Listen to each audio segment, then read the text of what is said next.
Christmas! And welcome back to the Leander 98 channel. Today, we're going to be taking a look at this classic 55 Bel-Air on an Xmods Evolution chassis. This is not an OEM body, it was made custom made just for this chassis. This thing is absolutely gorgeous, and you'd be surprised that it was printed in one piece on my Anycubic Photon Mono X. It initially started out as a customer project, though this not being the customer project itself, but this Bel-Air started off as a NASCAR. Well, we made the stock one first, then converted it to a NASCAR, but the only reason why it's here in my possession is because it was requested. So, with that being said, this is my own personal copy. I didn't make myself a NASCAR, I just made myself the stock one, and boy is it beautiful. Throwing the body on the scale, we see that the Bel-Air weighs 49 grams. Pretty hefty body, but considering the size of the front and rear bumper, it's no big surprise. Not to mention, I think this body's like 74 millimeters wide, just so it can surpass that rear tire. But we take it over to the split scales. We see that we have a weight balance of 30 in the rear and 19 in the back, so it is pretty heavy in the rear, so that should cause a little more understeer, but we should be able to give it some more gas out of the corners for more grip. This car looks heavily modified in terms of its electronics, and it is, but that's only so then that we can run hobby grade electronics. This car still runs at a very healthy 16 kilometers an hour, the standard stock speed that an Xmod had back in the day. Even with the 3.7 volt LiPo battery, which goes directly to the receiver so then it can feel the steering servo, there is no performance benefits from all that, besides the precision of a nice controller and not the garbage response that the old controller offered. This episode of Body Shell Reviews isn't sponsored, but I would like to give a shout out to a brilliant artist known as Hakasuka Works. Based out of Australia, he makes his living creating your dream ride in nostalgic cel-shaded graphics. We found each other through this Seiko XS that he has created here, and I myself even got the Gina Special and asked for the City Turbo from Midnight Club 2. He offers commissions starting at 125 USD. Maybe just interested in seeing his museum of cars? Give his Instagram or Twitter a look at Hakasuka Works.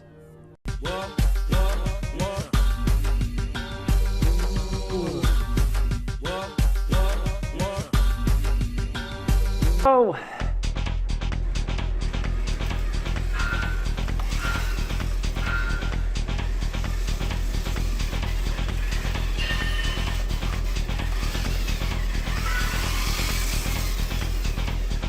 Ooh.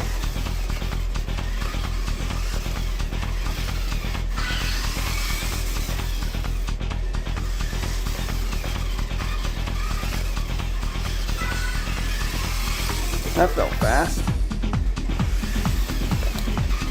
Come on, don't slip the steering wheel.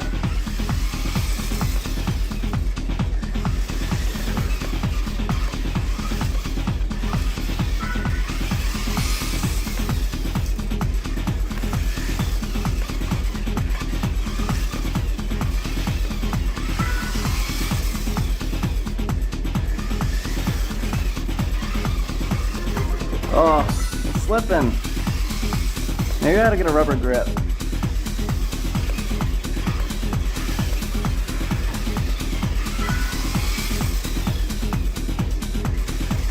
Ooh.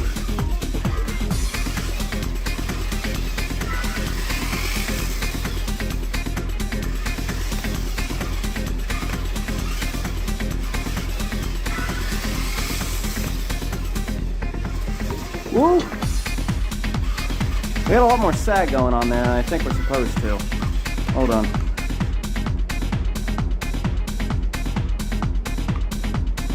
Maybe we should have put some like tape on it or something.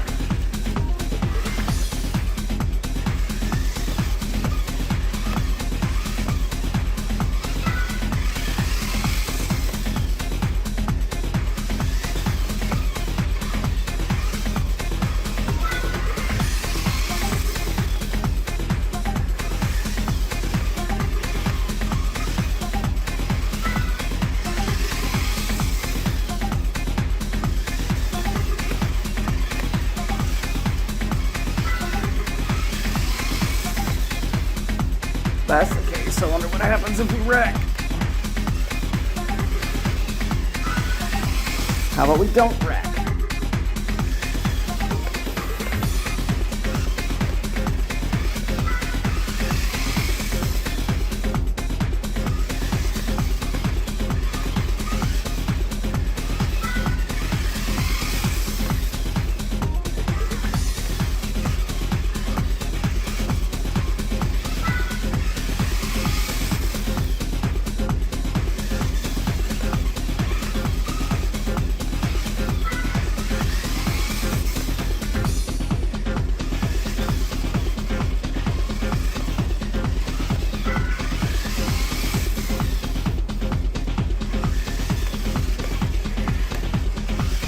Ooh,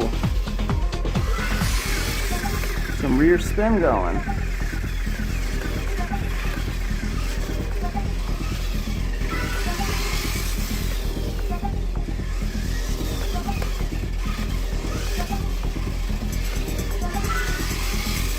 Come on. Whoa!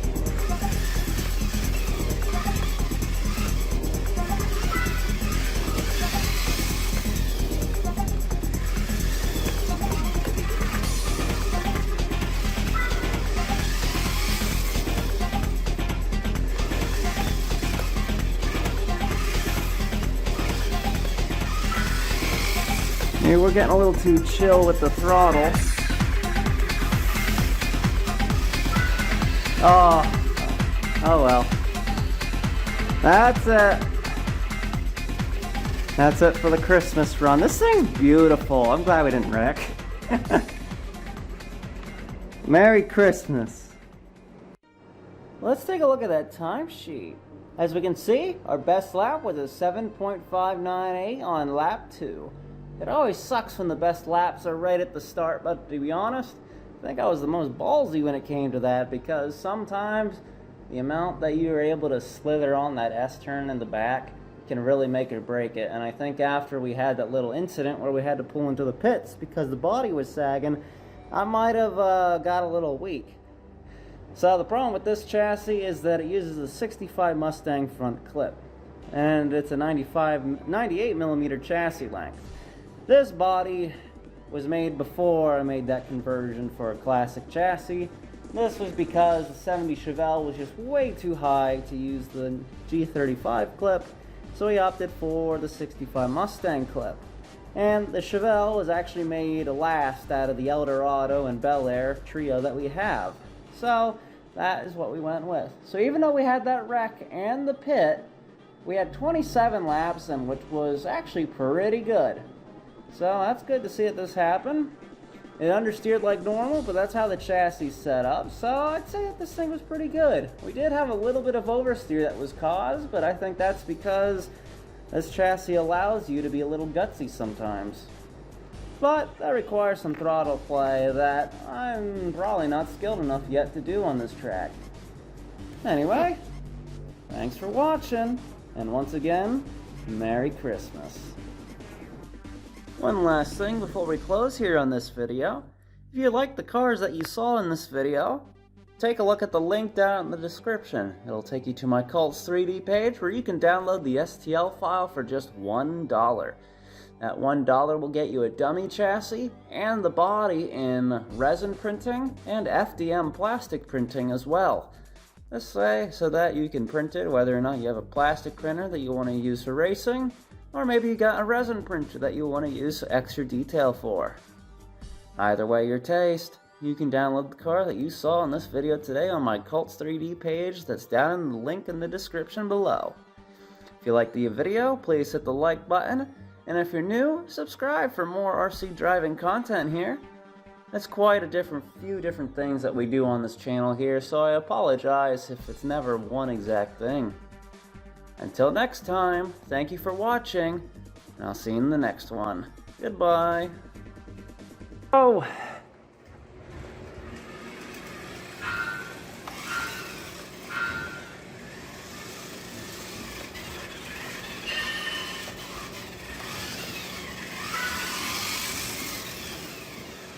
Ooh.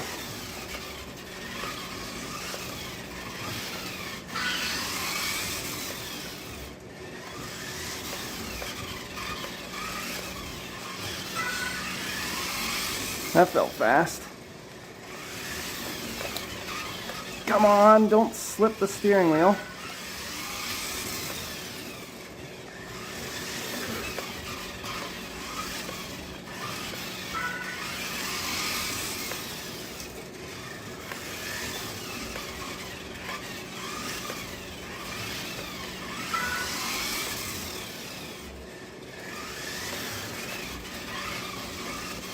Oh, I'm slipping.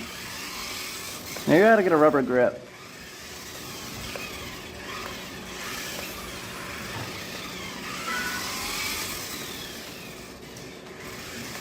Ooh.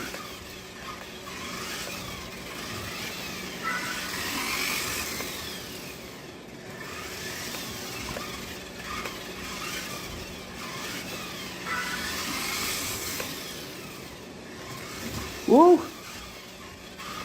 We got a lot more sag going on there than I think we're supposed to. Hold on.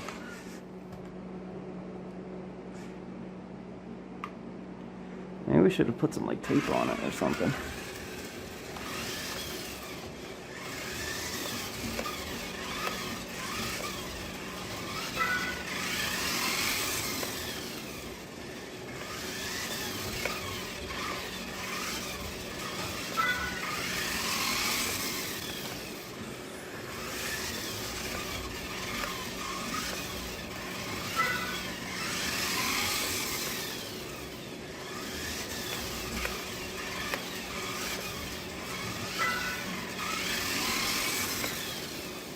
If that's the case, I wonder what happens if we wreck.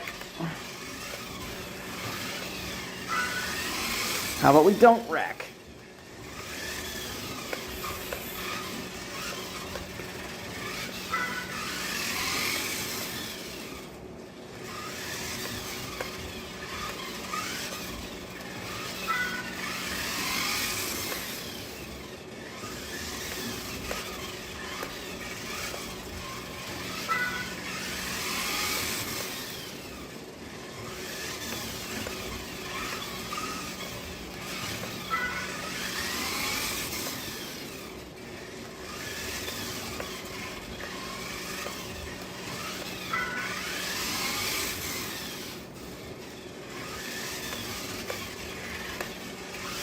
Ooh.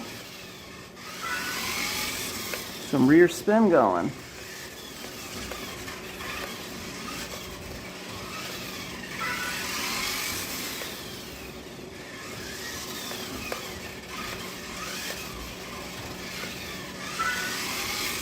Come on. Whoa!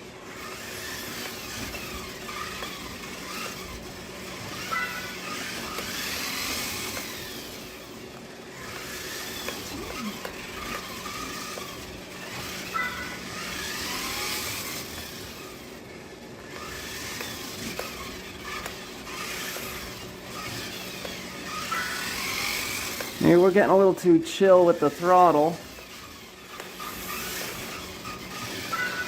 Oh, oh well. That's it. That's it for the Christmas run. This thing's beautiful. I'm glad we didn't wreck. Merry Christmas.